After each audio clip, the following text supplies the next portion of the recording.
Hello everyone, আসসালামু আলাইকুম। আজকে আমি তোমাদের জন্য নিয়ে এসেছি আলু পটল দিয়ে মাছের পাতলা ঝোলের খুব সহজ এবং সিম্পল একটি রেসিপি।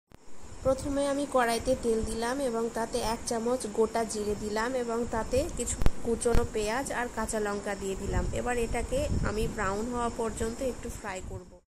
পেঁয়াজটা আমার অলমোস্ট ফ্রাই হয়ে গেছে। এবার আমি এতে গুঁড়ো মশলাগুলো দিয়ে দেব। গুঁড়ো মশলার মধ্যে জিরে গুঁড়ো, ধনে গুঁড়ো, লঙ্কা গুঁড়ো আর হলুদ গুঁড়ো। গুঁড়ো মশলাগুলো যেন পুড়ে না যায় তাই আমি খুব সামান্য জল দিয়ে মশলাটা ভালোভাবে কষিয়ে নিলাম। এবার আমি এতে দিলাম লবণ এবং তারপর আমার কেটে রাখা সবজিগুলো এতে দিয়ে নিয়ে ভালোভাবে কষিয়ে নেব। সমস্ত কিছু উপকরণ ভালোভাবে কষানো হয়ে আসলে আমি ওতে জল দিয়ে এবার সবজিগুলোকে সেদ্ধ করে নেব। সবজিগুলো সেদ্ধ হয়ে আসলে তাতে আমি এবার ভাজা মাছগুলো এক এক করে দিয়ে দেব।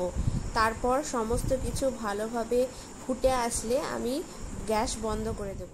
যখন মেসে থাকতাম তখন এই রান্নাটা আমার খুব পছন্দের ছিল, কারণ সময় কম লাগতো এবং খুব সহজেই এই রান্না হয়ে যেত, কোনো রকম বাটাবাটির ঝামেলা ছাড়া।